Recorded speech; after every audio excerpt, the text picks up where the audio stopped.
Salut tout le monde, on se retrouve pour une toute nouvelle vidéo. Celle-ci, c'est pas la plus fun, mais je tenais à vous faire une petite vidéo pour vous expliquer la chute, parce que c'est toujours intéressant de comprendre pourquoi on est tombé en moto. Voilà, pour repartir sur de bonnes bases, ne pas avoir de retenue ou quoi que ce soit quand on monte sur la moto. Donc le reste, c'est dans la vidéo. Let's go! Alors déjà, pour commencer, j'ai pas eu de perte de connaissance durant ma chute. Donc c'est vrai qu'après c'était un petit peu confus, j'avais un petit peu de mal à vraiment comprendre ce qui s'était passé. En fait le tour d'avant, ou deux tours avant, quelque chose comme ça, j'ai fait une petite sortie de piste dans un virage où j'ai tapé une barrière, donc jusque là rien de bien important. Et donc j'ai tiré la moto, hop, pour revenir sur la piste. Et bien sûr une erreur tellement banale que j'ai pas regardé la moto s'il y avait quelque chose ou quoi que ce soit. Et je suis reparti directement pour un tour chrono. C'est là qu'est arrivée la chute. Et ça faisait une série de vagues vraiment très simple, hein. Ça faisait 2-3, donc c'est même pas des vagues qui se cabraient, c'était vraiment des vagues à sauter. Et en fait, quand je fais 2, je mets un peu long dans la troisième, ce qui était fait exprès. Et en fait, j'avais des rayons qui étaient cassés dû à ma petite erreur de 2 tours auparavant.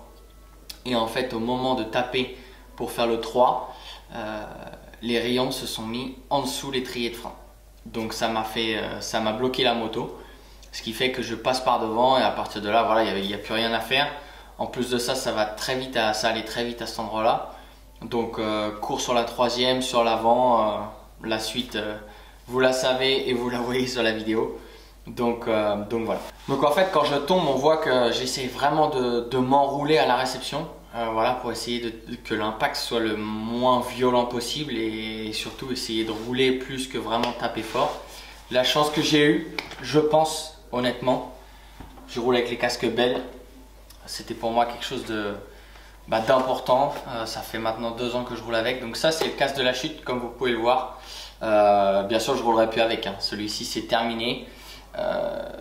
Il y a vraiment le casque, il a cassé ici en fait, comme on peut le voir sur le dessus du casque. Voilà, il y a l'impact complet. Bon, pour le reste, voilà, ça reste du matériel, une visière ou quoi que ce soit. Mais voilà, je pense qu'il m'a beaucoup aidé dans la chute. Ce qui fait que ça aurait pu, ça a été ce que ça a été au niveau de la blessure, mais je pense que ça aurait pu être pire. Donc voilà, quand je suis tombé, je me suis relevé tout de suite. Vraiment un poids sur ma tête vraiment énorme. Un peu comme si on m'appuyait avec, je sais pas, on me mettait 100 kg sur la tête et on m'appuyait, une pression au niveau des cervicales. Donc tout de suite, il y a mon père qui est arrivé et je lui ai demandé qu'on enlève le casque. La chance qu'on a, encore une fois, c'est qu'avec les casques Bell, on a les mousses ici qui peuvent s'enlever très facilement. Pull, il y a marqué, donc tirer. On a juste à tirer les mousses sur les côtés. Donc là, on n'a pas la tête qui bouge. Paf! Et à partir de là, hop, voilà, il n'y a plus de mousse à l'intérieur. Donc on a de l'espace. On peut vraiment soulever le casque sans problème, sans tirer sur les cervicales. Donc ça, c'était une chose encore très positive au niveau du casque et qui m'a aussi beaucoup aidé. Donc la suite après était assez... c'est bien déroulé honnêtement, j'ai été pris en charge par le médical au niveau du terrain. Tout de suite une minière qui m'a fait beaucoup de bien au niveau des cervicales parce que j'avais la tête tenue. J'avais vraiment, comme je vous ai dit, une sensation de pression au niveau des cervicales et comme la tête qui ne tenait pas forcément. Donc voilà, à partir de ça, hôpital en Allemagne génial, prise en main super. Là on a scanner, radio, IRM, tout a été fait vraiment directement. Dans mon malheur, j'ai des très bonnes relations à Paris avec des professeurs que j'ai appelé directement, qu'on a appelé directement, qui nous ont répondu au téléphone le dimanche, où on a pu envoyer tous les examens directement, qu'on a pu leur envoyer directement les examens et qui nous ont dit voilà, si vous voulez rentrer, il n'y a pas de souci, une bonne minerve, la fracture elle est là, mais il n'y a pas de risque que ça bouge, donc vous pouvez rentrer en camion et on vous attend le lendemain clinique Bizet à Paris pour faire tout ce qu'il faut.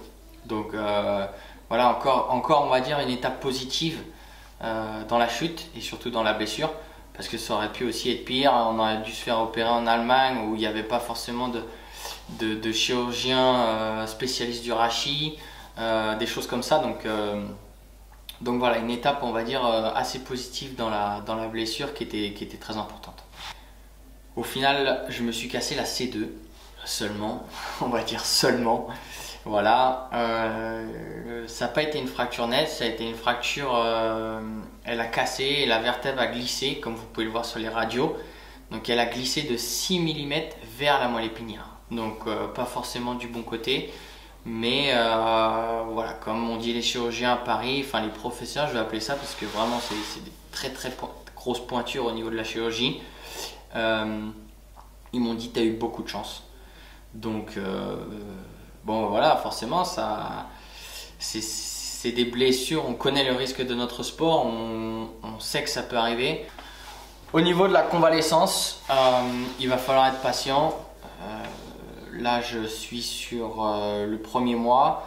Donc le premier mois c'est mi-nerve, donc que je peux enlever de temps en temps, parce que là par exemple je ne l'ai pas comme vous pouvez le voir. Quand je suis chez moi je peux l'enlever. Voilà, on va dire que quand c'est des zones à risque, voilà, je pose la mi-nerve, je mets la mi-nerve pour dormir aussi. Donc c'est une position assise pour dormir, assez compliqué je vous avoue.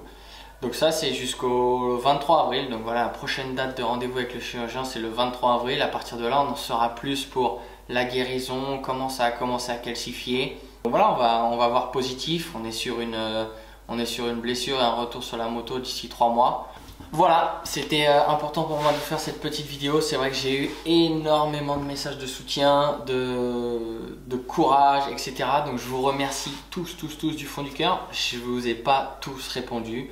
J'avoue, je suis désolé, j'ai essayé de calmer un peu le téléphone après la blessure parce que fallait encaisser un petit peu, surtout mentalement. Vous savez, quand on travaille un hiver complet, qu'on développe la moto, qu'on est prêt physiquement, on a la vitesse, etc. et que bon voilà, quelques semaines de l'ouverture, on se blesse, c'est jamais simple pour un athlète, pour un pilote de haut niveau, mais c'est les risques de notre sport. Mais on fait un sport magnifique, en tout cas. Voilà, tous vos messages m'ont fait très plaisir, sachez-le. Je vais vous donner des nouvelles très rapidement. En tout cas, je vous fais part de l'évolution de ma blessure, de la reprise du sport, la reprise de la moto, de tout ça. Donc sur mes réseaux sociaux. En tout cas, merci à tous d'avoir regardé cette vidéo. J'espère que ça vous aura plu et voilà, que j'ai répondu à toutes vos questions. En tout cas, n'hésitez pas à laisser un petit pouce bleu, un commentaire et on se retrouve sur Instagram, TikTok, YouTube. Ciao.